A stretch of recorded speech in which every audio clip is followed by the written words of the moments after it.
मेरे शौहर के 5 दोस्त थे।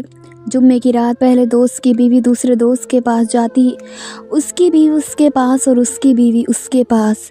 शौहर ने जब मुझसे ये बात की तो मुझे बहुत गुस्सा आया और मैंने साफ इनकार कर दिया। शौहर रोज़ाना मेरी मिन्नतें करता, मेरे पाँव पकड़ता, फिर एक दिन तंग आकर मैंने हाँ कर दी। फिर शौहर के दोस्त के घर गई तो उधर मेरे होश उड़ गए। जैसे ही कमरे में दाखिल हुई मुझे पहले से पता था कि इस कमरे में जो होने वाला है बहुत बड़ा गुनाह है, बहुत बड़ी ज़लालत है, मजबूरी है। लेकिन मुझे ये नहीं पता था कि मजबूरी बुरे ख्वाब में बदल जाएगी। क्योंकि जब मैं कमरे में दाखिल हुई तो मैंने देखा कि यहाँ पे वो शख्स नहीं था जिसके पास मुझे भेजा गया था, बल्कि यहाँ पर एक लंबे कद का हबशी। मुझे हमेशा से ही मॉडर्न लड़के से शादी करने का शौक़ था। मेरा नाम नीलम है। मैं बहुत ही ज़्यादा खूबसूरत जवान थी। सबसे बड़ी बात ये थी कि बिना कोई डाइटिंग किए, बिना कोई वर्जिश किए ही मेरा वजूद बिल्कुल मॉडल जैसा था और वही मुझे सबसे ज़्यादा खूबसूरत बनाता था। जो भी मुझे देखता कहता कि आप एक्ट्रेस लगती हैं, आपको तो मॉडल होना चाहिए था। मैं बड़ी खुश होती थी। मेरी शादी एक अमीर बंदे से हो गई जिसका नाम उस्मान था। बड़ी बड़ी पार्टीज़ में जाना, बिज़नेस की बातें करना और पैसों की कोई फ़िक्र नहीं होती थी। मुझे ये ज़िंदगी बड़ी पसंद थी। अभी हमारी शादी को ज़्यादा वक्त नहीं हुआ था। उसने कहा कि एक बिज़नेस पार्टी में चलते हैं, मेरे 5 दोस्त हैं, मैं तुम्हें उन सब से मिलवाऊंगा, वहाँ उनकी बीवियाँ भी आई होंगी, तुम अच्छे से तैयार हो जाना। मैं भी ये सुनकर खुश हुई और अच्छे से तैयार हो गई। वाकई उन सब दोस्तों से मिली, वे सभी बहुत अच्छे थे, लेकिन मुझे कुछ ज़्यादा ही गौर से देख रहे थे। उनकी नज़रें मेरे लिबास पर, मेरे चेहरे पर रुक जाती थी जैसे कोई चीज़ को तोल रहे हों। मेरे शौहर ने कान में आहिस्ता से कहा कि जल रहे हैं तुमसे कि उनकी बीवियाँ देखो और तुम्हें देखो। बीवियाँ उनकी भी बुरी नहीं थी, सब मेकअप किए हुए खुश लिबास थी, लेकिन उनमें वह कुदरती बात नहीं थी जो मुझ में थी। थोड़ी देर उनके साथ बैठी वह बातें करने लगी कि आपको कैसे फिट रखने के लिए हम लोग अपने जतन करते हैं, हमें तो हमारे शौहर हमारी मर्ज़ी का खाने भी नहीं देते। एक ने हंसकर कहा कि हमें हर हफ्ते जिम जाना पड़ता है और न्यूट्रिशन वाली डाइट फॉलो करनी पड़ती है। दूसरी बोली, अगर हमने तली हुई चीज़ें खा ली तो अगले दिन शौहर की डांट सुननी पड़ती है। मैंने हंसते हुए कहा कि ऐसा क्यों, फिर अमीर होने का क्या फ़ायदा जब बंदा अपनी मर्ज़ी का खाना ही ना खा सके। वो कहने लगी कि तुम नहीं समझोगी, लेकिन कुछ वक्त बाद समझ जाओगी। उनके लहजे में एक ऐसी बात थी जिसे मैं समझ तो गई थी लेकिन यकीन नहीं किया। फिर पार्टी ख़त्म होने के करीब थी, सब लोग गाड़ियाँ निकाल रहे थे। मैं अपने शौहर के साथ बाहर आई तो एक अजीब सा मंजर देखा। मेरे शौहर ने जिस तरफ तारुफ करवाया था उस हिसाब से उस औरत को दूसरे आदमी के साथ जाना चाहिए था और उस औरत को उस आदमी के साथ जाना चाहिए था, लेकिन वे गलत आदमी के साथ गाड़ी में बैठकर बड़ी इत्मीनान से जा रही थी। वो हंस रही थी, एक दूसरे के शानों पर हाथ रख रही थी जैसे उनके दरमियान कोई झिझक या हद बाकी ही ना हो। मैंने हैरत से अपने शौहर को देखा तो वो फ़ोन में मसरूफ़ था, जैसे उससे कोई फ़र्क ना पड़ता हो। जो अजीब सा लगा, मेरे दिल में सवाल उठा कि अगर मैं किसी दोस्त के शौहर के साथ यूँ गाड़ी में बैठ जाऊँ तो मेरे शौहर कभी बर्दाश्त करेगा? वो तो मुझे अकेले बाहर जाने नहीं देता, रात को किसी मर्द के साथ गाड़ी में बैठने देना तो दूर की बात है। मैंने उस वक्त कुछ ना कहा। मुझे लगा कि शायद गाड़ी ख़राब हो गई होगी या किसी ने दरमियान में उतरना होगा। लेकिन जब अगले 2 दिन पार्टीज़ में मैंने यही मंजर देखा तो मेरा शक यकीन में बदलने लगा। हर बार जो जिसकी बीवी थी वो आती अपने शौहर के साथ थी, लेकिन ज़्यादा दूसरे के शौहर के साथ थी। कुछ की नज़रें मिलती थी, कुछ के हाथ एक दूसरे के हाथों पर रुके रहते थे और सबके चेहरों पर एक अजीब सी चमक होती थी जैसे वे सब किसी खुफिया खेल का हिस्सा हो। अब मुझे मामला गड़बड़ लगने लगा। मेरी नींदें उड़ने लगी थी, दिल में वसवसे आने लगे कि कहीं मेरा शौहर भी तो उन सब की तरह नहीं। मैंने सोचा कि अगली पार्टी में सब कुछ अपनी आंखों से देखूंगी ताकि मुझे असल हकीकत का पता चल सके। मैंने अपने शौहर से ये बात पूछी तो उसने वही बात गोल कर दी। उसने कहा कि नहीं, ऐसा नहीं है, वो गाड़ी ख़राब थी और एक दूसरे के घर के साथ ही रहते हैं इसलिए ऐसा हो रहा था। मैंने कहा कि लेकिन दोनों गाड़ियाँ तो जा रही थी, तो फिर जो जिसकी बीवी थी वो उसके साथ ही क्यों नहीं बैठी? मेरे शौहर ने कहा कि ये छोड़ो, ऐसा ही होगा, कोई मसला हमें क्या। ये देखो मैं तुम्हें कुछ दिखाता हूँ। उसने मुझे एक तस्वीर दिखाई। मैंने देखा तो तस्वीर में एक सियाम आदमी खड़ा था। उसका कद गैर मामूली तौर पर लंबा था, चेहरे पर गहरी दाढ़ी थी, आंखों में एक अजीब सी चमक थी जैसे किसी ने आग भरी हो। मैंने कहा कि ये कौन है? मेरे शौहर ने हंसते हुए कहा कि ये जिन नहीं है, ये हबशी है। इसका कद 7 फीट है और ये हमारे मुल्क में इन्वेस्टमेंट कर रहा है। मैंने हैरत से कहा कि इतना लंबा आदमी और इतना दौलतमंद। तो मेरे शौहर ने कहा कि हाँ, तुम्हें पता है कि इसकी बहुत सी कंपनियां हैं। मैंने फ़ौरन पूछा कि किसकी कंपनी में? तो कहने लगा कि हमारी कंपनी में। मैं ये सुनकर हैरान रह गई। मैंने कहा कि अच्छा, फिर तो ये बहुत बड़ी पार्टी है। तो शौहर ने कहा कि हाँ, लेकिन अभी हमारी कंपनी के साथ इन्वेस्टमेंट करने के लिए ऑफिशियली नहीं माना, उसको खुश करना पड़ेगा। मैंने मुस्कुराते हुए कहा कि उनकी तो खुशी खुराक में ही होती है, अच्छा सा खाना बनाए तो खुश हो जाएगा।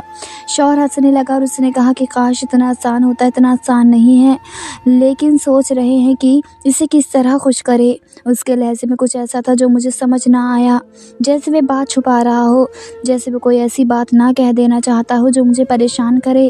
खैर, हफ्ते बाद एक बहुत बड़ी पार्टी है, उसके लिए तैयार हो जाना है। तो मैं चलो तुम्हें शॉपिंग पे ले चलता हूँ। मैंने कहा शॉपिंग की क्या ज़रूरत है, इतने सारे कपड़े पड़े हैं, चीज़ें पड़ी हैं, आप हमेशा ही अच्छे कपड़े लेके देते हैं। उसने कहा कि पार्टी बहुत बड़ी है और उन्होंने कोई थीम भी रखी हुई है, इसलिए उस हिसाब से अच्छे कपड़े लेने होंगे। क्यों, तुम्हें शॉपिंग करना अच्छा नहीं लगता? मैंने हंसते हुए कहा कि किसको शॉपिंग करना अच्छा नहीं लगता। हम दोनों बाज़ार चले गए। बहुत बड़ा मॉल था, जगह जगह चमकती हुई दुकानें थी, खुशबुएं फैली हुई थी। मैं शीशे में अपनी अक्स को देखती रही। उस्मान बार बार कहता कि ये देखो नीलम, ये गाउन तुम पे अच्छा लगेगा। मैं हर एक को उठा के देखती और कहती कि ज़्यादा खुला है, ये ज़्यादा बारीक है, ये मुनासिब नहीं लगेगा। लेकिन मेरे शौहर ने जो मेरे लिए गाउन सेलेक्ट किया वो कुछ ज़्यादा काबिल एतराज़ था। कपड़ा बारीक था, रंग बहुत चमकीला था और बाजुओं के साथ पीठ का हिस्सा तकरीबन खुला था। मैंने कहा कि आपको अजीब नहीं लग रहा? तो कहने लगा कि यार, गाउन पार्टी है ना, तो गाउन ऐसे ही होते हैं, अब गाउन के ऊपर दुपट्टे तो नहीं लगे होते। और जब मैं तुम्हारा शौहर हूँ और तुम्हें कह रहा हूँ कि तुम ये पहन लो तो फिर क्या मसला है? मैंने उसके चेहरे को देखा, वह बिल्कुल संजीदा था, जैसे इस बात कोई बहस बर्दाश्त न करेगा। मैंने आहिस्ता से कहा ठीक है, और वह सामान लेकर एक तरफ रख दिया। अभी पार्टी में 7 दिन थे। शौहर ने कहा कि एक दफ़ा पार्लर भी चली जाना और अपने सारे काम करवा लेना, जिससे तुम ज़्यादा खूबसूरत लगो। मैं समझ गई थी कि ये पार्टी बहुत ही ज़्यादा ख़ास है, लेकिन दिल के किसी कोने में एक अजीब सा खौफ बैठ गया था, जैसे इस पार्टी में सिर्फ मेहमान नहीं बल्कि कोई और मकसद भी छुपा हुआ हो।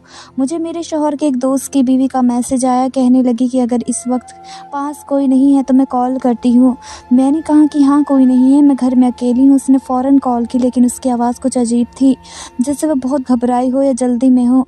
उसने लहजे में बेचैनी थी, जैसे किसी खौफ ने उसे अंदर से हिला दिया हो। कहने लगी कि ये जो 15 तारीख वाली पार्टी हो रही है ना, इसके बारे में बताया? तो मैंने कहा कि हाँ, उस्मान ने बताया है, शॉपिंग भी करवाई है, बड़े अजीब से कपड़े ले दिए हैं। मैं आप लोगों से पूछने वाली थी कि आप लोग क्या पहन के आ रही हो। वो एकदम से चुप हो गई, जैसे सोच रही हो कि क्या बोले। फिर आहिस्ता से बोली कि कुछ भी करो लेकिन उस पार्टी में नहीं आना। मैं चौंक गई। मैंने कहा कि क्या मतलब, क्यों नहीं आऊँ, आप भी नहीं जा रही हो? वो कहने लगी कि नहीं, मैं तो जा रही हूँ, लेकिन तुम नहीं आना, बस तुम बताना कि तुम आ रही हो या नहीं। मैंने कहा कि कैसे ना आऊँ, उस्मान ने तो बाकायदा तैयारी करवाई है, बार बार कह रहा है कि बड़ा ज़रूरी दिन है और मुझे खुद भी तजस्सुस है कि ये सब क्या है। उसने जल्दी से कहा कि मैं पूरी बात नहीं बता सकती, दीवारों के भी कान होते हैं, बस जो कह रही हूँ वह करना है, उस पार्टी में नहीं आना। उसके बाद फ़ोन बंद कर दिया। मैं हैरान रह गई। मैंने कई बार उसको दोबारा मैसेज किए, कॉल की, मगर उसने कोई जवाब नहीं दिया। मुझे लगा कि ऐसे ही कह रही है, शायद कोई छोटी मोटी बात हो, या फिर शायद इसलिए कह रही हो कि मैं ज़्यादा खूबसूरत हूँ, क्योंकि कुछ औरतें हसद की वजह से ऐसी बातें कर देती हैं। मेरे दिल में ख़्याल आया कि हो सकता है वो नहीं चाहती कि मैं पार्टी में जाऊं ताकि सारी तवज्जो उस पर रहे। मैंने जब ये बात उस्मान को बताई, उसने हंसते हुए कहा कि जलती है तुमसे, उसकी बातें नहीं सुनना, पार्टी में जाने से क्या होगा, तुम्हें जो मज़ा आएगा, बड़ी बड़ी शख्सियत आएंगे, खाना भी ज़बरदस्त होगा और सब तुम्हें देख के हैरान रह जाएंगे। मैंने सोचा कि शायद मैं ही ज़्यादा सोच रही हूँ, लेकिन पार्टी में जाने से एक दिन पहले का दिन मेरी ज़िंदगी का सबसे बुरा दिन बन गया। उस्मान का चेहरा उतरा हुआ था, वह कमरे में चक्कर लगा रहा था। मैंने पूछा कि क्या हुआ, तुम इतने परेशान क्यों हो? उसने हाथ के इशारे से कहा कि कुछ नहीं, फिर अचानक बैठ गया और बोला कि नीलम, एक बहुत बड़ी मुसीबत में फंस गया हूँ। मेरा एक दोस्त है, तुम जानती हो ना, वो पिछली पार्टी में था, उन 5 दोस्तों में से। मैंने कहा हाँ जानती हूँ। कहने लगा कि उससे कर्जा ले बैठा हूँ और अब वो कहता है कि कर्जा वापस करो नहीं तो घर मुझे दो। मैंने हैरत से पूछा कि आपने कर्जा क्यों लिया था? तो वो बोला कि ज़रूरत थी यार, कारोबार में कुछ मसला हो गया था और वो कहता है कि मेरी बात मानो नहीं तो घर जाएगा। मैंने कहा कैसी बात मानने को कह रहा है तो वो खामोश हो गया। मैंने बार बार पूछा तुम चुप क्यों हो? फिर आहिस्ता से बोला कि वो तुम पर मर मिटा है, कहता है कि नीलम एक रात मेरे साथ गुजार ले तो मैं कर्जा माफ़ कर दूंगा। मैं सुनकर सत्ते में आ गई, जैसे ज़मीन मेरे कदमों के नीचे से निकल गई हो। मैंने कहा कि तुमने उससे बात की भी कैसे, तुम सोच भी कैसे सकते हो? उसने कहा कि गुस्सा मत करो, मेरी बात तो सुनो, सिर्फ ये एक रात की बात है, कुछ नहीं होगा, सब बीवियाँ करती हैं। मैंने हैरत से कहा क्या मतलब सब बीवियाँ करती हैं? उसने लंबा सांस लिया और कहा कि तुम पूछ रही थी ना कि उसकी बीवी उसके साथ और उसकी बीवी उसके साथ क्यों जाती है, तो सुनो, वो ये सब एक दूसरे की बीवियों के साथ रात गुजारते हैं। ऐसा कहते हैं कपल स्वीपिंग। यह हमारा एक पुराना कल्चर है। अमीरों के अंदर एक तरीका है तफरीका, और वो भी तुम्हें पसंद कर बैठा है। सिर्फ एक रात की बात है, पूरा घर बच जाएगा। 2.5 करोड़ का घर है नीलम, मैं तुम्हारे कदमों में गिरने को तैयार हूँ, बस ये कुर्बानी दे दो। मैंने गुस्से से कहा कि घर बच जाएगा, मेरी इज्जत का क्या होगा? क्या तुम्हें ज़रा भी शर्म नहीं आई कि तुम अपनी बीवी को किसी और के बिस्तर पर भेजने की बात कर रहे हो? उसने कहा कि तुम बिना वजह जज्बाती हो रही हो, ये नॉर्मल बात है, सब अमीर घराने में यही होता है। मैंने तड़प कर कहा कि फिर इसका मतलब ये है कि उनकी बीवियाँ तुम्हारे साथ भी रात गुजार चुकी हैं? उसने नज़रें झुकाई, फिर आहिस्ता से कहा कि हाँ। मैं हैरान रह गई, मेरा जिस्म कांपने लगा, मेरी आंखों में आंसू निकल आए। मैंने कहा कि मैं कहाँ फंस गई हूँ, ये कैसी ज़िंदगी है जिसे मैं ख्वाब समझती थी, वह तो असल में दोज़ख निकली। उन लोगों के कपड़े साफ़ हैं लेकिन उनके दिल काले हैं, उनकी महफिलें रोशन हैं लेकिन उनके अंदर अंधेरा है। मैंने साफ इनकार कर दिया। मैंने कहा कि चाहे घर चला जाए, मैं अपनी इज्जत नहीं बेचूंगी। वह बार बार समझाता रहा मगर मैं पत्थर की दीवार बन गई। मैंने दिल ही दिल में फैसला कर लिया कि अब मैं किसी भी कीमत पर उस पार्टी में नहीं जाऊंगी। जैसे जैसे पार्टी का दिन करीब आ रहा था, मेरा शौहर परेशान होता जा रहा था। वो देर रात तक जाता रहता था, बार बार फ़ोन करता, किसी से बात करता, और जब मैं पूछती कि किससे बात कर रहे हो तो कहता कि बिजनेस का मसला है। उसके चेहरे पर फिक्र की लकीरें गहरी होती जा रही थी। वो खाना भी ठीक से नहीं खा रहा था, मगर मैं सोचती थी कि उसके खाने की वजह से क्या मैं अपनी इज्जत कुर्बान कर दूं?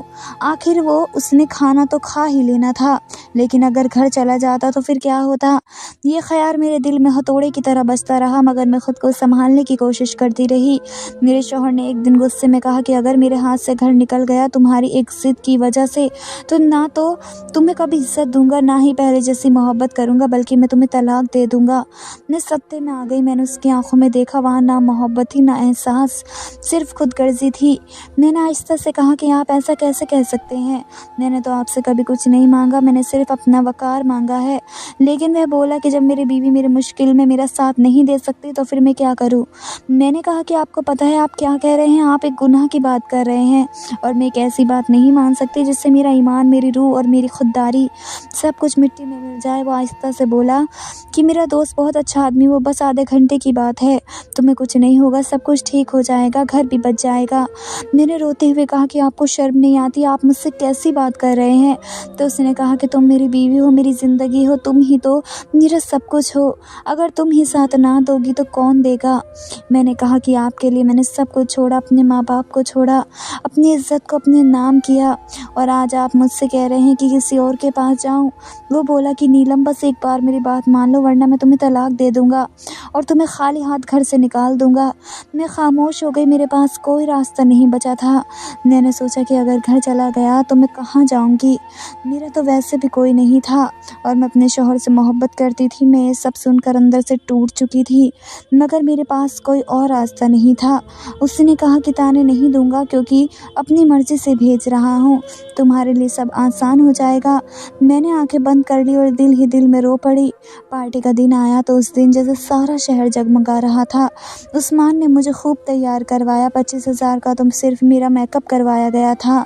इतने बड़े ब्यूटी पार्लर में मैंने कभी कदम नहीं रखा था। 4 लड़कियां मेरे इर्द गिर्द खड़ी थी, बाल समा रही थी, लिपस्टिक लगा रही थी, पाउडर लगा रही थी, और हर थोड़ी देर बाद कहती कि आप तो बहुत हसीन हैं, आप तो बिल्कुल फिल्मी हीरोइन लग रही हैं। मैं मुस्कुरा तो रही थी, मगर दिल के अंदर एक तूफ़ान बरपा था। सूट मेरा पहले ही महंगा था, लेकिन मैं सोच रही थी कि ये कपड़े मैं खुशी से पहन रही हूँ या अपनी तबाही के रास्ते पर। जब मैं घर वापस आई तो आईने के सामने खड़ी हुई खुद को देखा तो खुद से नफ़रत सी महसूस हुई। मैंने कहा कि आपके दोस्त ने तो मुझे पहले भी देखा हुआ है, फिर इतना तैयार करने की क्यों ज़रूरत है? तो कहने लगा, उसने खुद कहा है कि अच्छे से तैयार करवा के लाना। मैंने चौंक कर कहा, तो इसलिए आप शॉपिंग करवा रहे थे, इसलिए सब कुछ हो रहा था? तो उसने मेरी आंखों में देखते हुए कहा कि देखो, मुझे मुसीबत में नहीं डालो, मैं कुछ भी बोलूँगा तो मैं बुरा ही लगूँगा, तुम बस आज के दिन के लिए मेरी बात मान लो, बाकी सब मैं संभाल लूँगा। मैं चुप हो गई।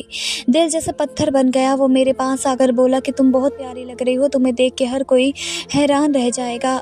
फिर हम लोग पार्टी के लिए निकल गए। रास्ते में म्यूजिक बज रहा था, लेकिन मेरे कानों में कोई आवाज़ नहीं जा रही थी। मैं खिड़की से बाहर अंधेरी सड़कों को देखती रही। हर मोड़ पर दिल धड़कता था, जैसे मुझे किसी अंधेरे में धकेलने के लिए गाड़ी दौड़ रही हो। पार्टी वाकई बहुत खूबसूरत थी। बड़ी बड़ी गाड़ियाँ लगी थी, रंग रंग की रोशनियों से सारा हॉल जगमगा रहा था।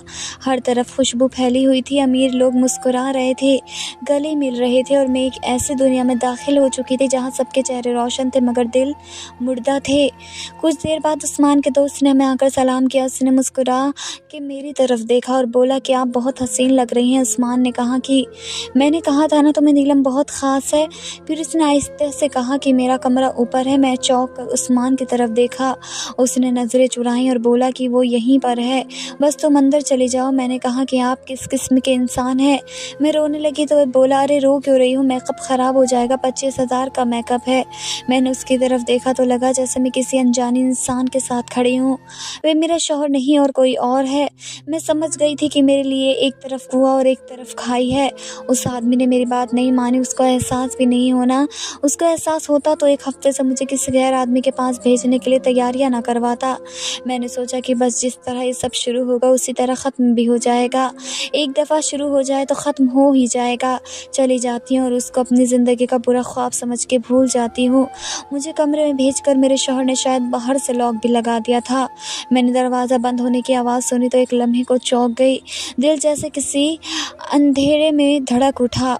मैंने इर्द गिर्द देखा। कमरा बहुत सजा हुआ था, पर्दे महंगे, कालीन नया, और फ़िज़ा में एक अजीब सा बोझलपन था, जैसे हवा भी रुक गई हो। मैं चंद कदम आगे बढ़ी तो सामने का मंजर देखकर मेरे पैरों तले से ज़मीन निकल गई। वहाँ मेरे शौहर का दोस्त नहीं बल्कि वही हबशी खड़ा हुआ था जो पिछले दिनों पार्टी में मुझे अजीब नज़रों से देख रहा था। उसके चेहरे पर एक ऐसी शैतानी मुस्कुराहट थी जिसने मेरी रूह तक हिला दी। उसकी आंखों में भूखी नज़र थी, जैसे वो मेरे अंदर तक झांक रहा हो। मैं पीछे हटी, दरवाजे की तरफ दौड़ी। दरवाज़ा ज़ोर से खटखटाया।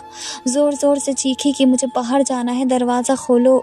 लेकिन बाहर से कोई जवाब नहीं आया। मैंने दोबारा दरवाजे पर ज़ोर मारा, लेकिन वह बंद था। मुझे एहसास हुआ कि मेरा शौहर खुद दरवाजे के बाहर खड़ा है और जानबूझकर लॉक लगा दिया है। मैंने रोते हुए कहा, दरवाज़ा खोलो, ये सब क्या है? लेकिन कोई जवाब नहीं आया। मैंने उस लम्हे अपने वजूद को टूटता महसूस किया।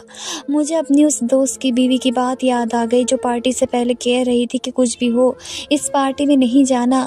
उस वक्त मैंने उसकी बात को मजाक समझा था, लेकिन अब समझ आई कि वो मुझे खबरदार कर रही थी। वो सब कुछ जानती थी कि मेरे शौहर और उसके दोस्त क्या खेल खेलने जा रहे हैं। मैंने दीवार के साथ टेक लगा ली। मेरा जिस्म काँप रहा था, दिल धड़कने लगा। मैं जैसे अभी बंद हो जाएगा। हबशी बात आहिस्ता आहिस्ता मेरी तरफ बढ़ने लगा। उसके कदमों की आवाज़ मेरे कानों में गूंजने लगी। मैं पीछे हटती गई और फिर सब कुछ धुंधला गया। मैंने चीखने की कोशिश की मगर आवाज़ गले में अटक गई। मेरी आंखों के सामने अंधेरा छा गया। जब आँख खुली तो मैं अस्पताल के बिस्तर पर थी। रोशनी आंखों में चुभ रही थी, जिसमें परपट्टी के नीचे दर्द की एक लहर थी। मैंने इर्द गिर्द देखा तो मेरा शौहर बैठा था। उसके चेहरे पर मसनूई नरमी थी। वो मुस्कुरा कर बोला, सब ठीक हो गया है। उसने तुम्हें 25 लाख इनाम दिए हैं और हमारी कंपनी में 50 करोड़ की इन्वेस्टमेंट करने के लिए मान गया है। अब सब कुछ बेहतर हो जाएगा। मैंने आंखें बंद कर ली। मैंने कुछ नहीं कहा क्योंकि मैं जान चुकी थी कि अब कुछ भी ठीक नहीं हो सकता। डॉक्टर कह रहा था कि 1 हफ्ते में ठीक हो जाऊंगी, लेकिन मुझे मालूम था कि मैं कभी ठीक नहीं हो सकूंगी। जिस्म पर लगे ज़ख्म शायद भर जाएंगे, मगर जो ज़ख्म रूह पर लगे थे वे कभी नहीं भरेंगे। मैं अस्पताल के बेड पर लेटी रही। शौहर मेरा बहुत ख्याल कर रहा था। फूल लाता था, दवाएं वक्त पर देता था, लेकिन मैं अंदर से खाली हो चुकी थी। मेरे दिल में अब उसके लिए कोई एहसास नहीं था, सिर्फ नफ़रत थी। और एक फ़ैसला, जब मैं ठीक हुई तो मैंने तलाक लेने का नहीं बल्कि ख़ुद को उससे अलग करने का फ़ैसला किया। जब उसको मालूम हुआ तो वह रो पड़ा। वो मेरे कदमों में बैठ गया। कहने लगा मुझे छोड़कर मत जाओ, मैंने गलती की, मैं पागल हो गया था। मैंने उसे देखा और कहा कि तुमने सिर्फ मेरा जिस्म नहीं बेचा, मेरी रूह भी मार दी है। अब कुछ बाकी नहीं रहा। मैं वहाँ से चले गए। मेरे पास कुछ पैसे थे, मैंने एक होटल में कमरा ले लिया और वहीं रहने लगी। वो बार बार फ़ोन करता था, रोता था कि वापस आ जाओ, लेकिन मैंने सोच लिया था कि मैं उसको छोड़ दूँगी और अपनी बाकी ज़िंदगी उसके साय से भी दूर गुजारूँगी। मेरे साथ कितना बुरा हुआ था, इतना बुरा कि शायद मुझे उसके बाद यह सोचना भी नहीं चाहिए था कि मुझे अपने शौहर के साथ रहना है। लेकिन अभी तक मैं ये फ़ैसला नहीं कर पाई थी। अभी तक मैं उसे नहीं कह पाई थी कि मुझे तलाक दे दो, क्योंकि ये कोई फ़िल्म नहीं थी, ना कोई ड्रामा था, ना कोई कहानी, बल्कि मेरी अपनी ज़िंदगी थी। और ज़िंदगी में ऐसा नहीं होता कि जल्दी जल्दी रिश्ते ख़त्म हो जाएं। इंसान चाह कर भी सब कुछ एकदम ख़त्म नहीं कर पाता। उसने मुझे किसी और के सामने पेश किया था, बाकायदा प्लानिंग बनाकर मुझे धोखा दिया था। लेकिन फिर भी मैं सोच रही थी कि शायद वो बदल गया है, शायद अब दोबारा ऐसा नहीं करेगा। लेकिन अगर वो मुझे अपनी इज़्ज़त समझता तो कभी मेरी ज़िंदगी में इतना बड़ा तूफ़ान पैदा ना करता। मैं अभी भी सोच में थी कि क्या करूँ, क्या फ़ैसला लूँ। फ़ोन मुसलसल आता रहता था, जब भी इसका नाम मोबाइल पर चमकता मेरा दिल काँप उठता। मैं फ़ोन नहीं उठाती, वो मैसेज छोड़ता कि माफ़ कर दो, मैं बदल जाऊँगा, जो कहोगी वही करूँगा, जैसा कहोगे वैसा बन जाऊँगा, दूसरे शहर ले चलूँगा, बस मुझे छोड़ कर मत जाओ। मैं घंटों उसके मैसेज पढ़ती रहती थी और ख़ुद से लड़ती रहती। मेरा दिल कहता कि सब ख़त्म कर दो, लेकिन दिमाग कहता कि शायद ये सच में बदल गया है। मैंने आखिरकार उसकी बात मान ली, सोचा कि शायद वह वाकई सुधर गया है और वह उसकी पहली और आखिरी गलती थी। 1 साल बहुत खुशी से गुजरा। वह मेरा ख्याल रखता था, मेरी पसंद का खाना बनवाता, कहीं जाने को कहती तो ले जाता, सब कुछ ठीक लग रहा था। लेकिन 1 साल बाद वही कहानी फिर से शुरू हो गई। उसने एक दिन आकर कहा कि वे मेरा एक बॉस है, अगर तुम उसको खुश कर दो तो हमारा मसला हल हो जाएगा। मैंने उसे खामोशी से देखा, दिल के अंदर जैसे एक तूफ़ान उठा, लेकिन मैंने कोई रद्द-ए-अमल नहीं किया। मैंने कहा ठीक है, आप जैसा कहेंगे वैसा ही करूँगी, लेकिन मुझे भी हिस्सा चाहिए। उसने फ़ौरन कहा कि अभी तुम्हारे अकाउंट में 50 लाख भेज देता हूँ। मैंने कहा ठीक है। उसने फिर से मेरी शॉपिंग करवाई, नए कपड़े दिलवाए, ज़ेवरात लिए, मेकअप करवाया जैसे पहले किया था। लेकिन इस बार मेरे दिमाग में एक अलग प्लान था। मैंने पुलिस को पहले ही इत्तला दे दी थी, एक NGO से भी राब्ता कर लिया था और मैं सारे सबूत इकट्ठा कर रही थी। मोबाइल की रिकॉर्डिंग, मैसेजेस, सब कुछ मैंने महफूज किया हुआ था। जब वह दिन आया, मैं उस कमरे में दाखिल हुई जहाँ पर एक और शख्स मौजूद था, तो ठीक उसी लम्हे पुलिस ने छापा मार दिया। कमरे का दरवाज़ा तोड़ा और सबको पकड़ लिया। मेरे शौहर को भी गिरफ्तार कर लिया गया, उसके साथी को भी और बाकी लोगों को भी। सबके चेहरे के रंग उड़ गए। मैंने पुलिस के सामने बयान दिया कि ये लोग मेरी इज्जत पर हमला करना चाहते थे। ये एक मुजरिम, जुर्म मुलव्विस है। उसके बाद उन सब के घर और दफ्तर की तलाशी ली गई, फाइलें खुल गई, बैंक अकाउंट्स चेक हुए तो पता चला कि उन सब की कमाई हराम की थी, नाजायज़ कामों से कमाए हुए पैसे थे। उनके झूठे कारोबार के राज खुल गए और ये सब कानून के हत्थे चढ़ गए। उनमें मेरा शौहर भी शामिल था और मैंने पहली बार महसूस किया कि मैंने देर से ही सही मगर इंसाफ के कहा रास्ते का इंतखाब किया था। मैंने अपने शौहर पर खुला का केस किया और मेरा आखिरी फ़ैसला था। मैं थक चुकी थी। मैं हर रात जाग जाग कर रोती रही और अब मैंने सोच लिया था कि चाहे दुनिया का कोई भी कुछ भी कहे, मैं रिश्ता ख़त्म करके रहूँगी। जब मैं अदालत में उसके सामने पहुँची तो उसने मेरी तरफ देखा और तंज़ी अंदाज में मुस्कुराया। कहने लगा तुमने अच्छा नहीं किया मेरे साथ, अगर मैं पैसा कमाता तो हम दोनों ने मिलकर खाने थे। मैंने उसकी आंखों में देखकर कहा कि आईना तुम मेरी दलाली करते। उसके चेहरे पर एकदम गुस्से के आसार उभरे। वो चिल्लाने लगा, गालियाँ देने लगा। मैं खामोश खड़ी रही और बस इतना कहा कि तुमने भी मुझे धोखा दिया था, मैंने भी तुम्हें धोखा दिया, ये सब बराबर। अब मैं तुम्हारे रिश्ते से आज़ाद हो गई हूँ। अदालत का फैसला मेरे हक़ में आया। मैंने वही 50 लाख जो उसने मेरे अकाउंट में भेजे थे, उन पैसों से अपनी नई ज़िंदगी शुरू की। मैंने एक छोटा सा घर किराए पर लिया, उनके साथ ही एक जनरल स्टोर खोल लिया। मैंने फ़ैसला किया कि इस दुकान में सिर्फ औरतें आएंगी और औरतों का ही सामान रखा जाएगा, कपड़े, बच्चों का दूध, औरतें के पर्स, चूड़े और छोटी छोटी घरेलू चीज़ें, ये सब मैंने रखना शुरू किया। मेरे पास इतनी बचत थी कि मैंने 2 ख़वातीन को भी काम पर रख लिया जो दुकान संभालती थी। मैं सुबह शाम खुद भी काम करती थी। बच्चे मोहल्ले के छोटे छोटे आते थे, उनके लिए मैंने दुकान के एक कोने में छोटा सा हिस्सा बना लिया जहाँ टॉफ़ी, चॉकलेट और खिलौने रखे हुए थे। शुरू में बहुत मुश्किल वक्त गुजरा। मुझे समझ नहीं आता था कि कहाँ से सामान मंगवाऊँ, कहाँ से कस्टमर बढ़ाऊँ, लेकिन आहिस्ता आहिस्ता दुकान चलने लगी। लोग मेरी ईमानदारी की तारीफ़ करने लगे। औरतें कहती थी कि तुम्हारे यहाँ आकर सुकून मिलता है। कोई मर्दों की गंदी नज़र नहीं होती, कोई खौफ नहीं होता। मैं उनकी बातें सुनती थी और अंदर से मुस्कुरा देती थी कि काश मेरे शौहर ने यही सोचा होता तो आज मेरी ज़िंदगी कुछ और होती। मैंने दुकान का नाम रखा था इज़्ज़त बज़्म, क्योंकि मैं चाहती थी कि मेरी ज़िंदगी की सबसे कीमती चीज़ इज़्ज़त दोबारा ज़िंदा हो। दिन गुजरते गए, महीने बदल गए और मैं अपने काम में मगन हो गई। मैंने अब किसी मर्द में से उम्मीद रखना छोड़ दिया था। मैंने अपनी दुनिया खुद बनाई थी। मैं खुद कमाती थी, खुद खर्च करती थी, खुद फैसले करती थी, किसी पर इन्हिसार नहीं करती थी। हर नमाज में बस एक दुआ मांगती थी कि परवरदिगार मुझे साबित कदम रखना, मुझे किसी के सामने हाथ फैलाने की ज़रूरत ना पड़े। मेरी माँ अक्सर कहती थी कि तलाक के बाद औरत की ज़िंदगी ख़त्म हो जाती है, लेकिन मुझे लगा कि मेरी ज़िंदगी तो अब शुरू हुई है। अब मैं वो औरत नहीं थी जो किसी की मर्ज़ी पर अपनी सांसें गिनती थी। अब मैं वो औरत थी जो खुद अपनी सांसों की मालिक थी। कभी कभार रात को जब दुकान बंद करके घर आती तो तन्हाई महसूस होती थी। कभी सोचती कि अगर मेरा शौहर बदल जाता तो शायद आज मैं किसी और रास्ते पर होती, लेकिन अगले ही लम्हे अपने चेहरे को आईने में देखती और कहती, नहीं, तुमने सही किया। अगर वे बदलना चाहता तो पहली बार के बाद बदल जाता। दूसरी बार फिर से वही गुनाह किया, फिर से वही नापाक हरकत दोहराना चाही तो फिर मैं क्यों रुकती इस रिश्ते में। औरत को इज़्ज़त सिर्फ़ उस वक्त मिलती है जब वो अपनी इज़्ज़त की कीमत खुद पहचानती है। मैंने वो कीमत पहचान ली थी। एक दिन वो अदालत के बाहर मिला, शायद किसी दूसरे केस के लिए आया था। मेरी तरफ देखकर कहने लगा कि तुमने मेरी याद नहीं आती। मैंने कहा कि आती है, लेकिन अब वो याद दर्द बनकर नहीं आती, सबक बनकर आती है। वो सर झुकाकर चला गया। मैं चंद लम्हों तक उसे देखती रही, फिर दुकान की तरफ वापस आ गई, क्योंकि अब मेरी दुनिया वो छोटा सा जनरल स्टोर था जहाँ हर औरत आकर मुतमईन होती थी, जहाँ कोई खौफ नहीं था, जहाँ सिर्फ इज़्ज़त थी। मैं अब अपनी ज़िंदगी से मुतमईन थी।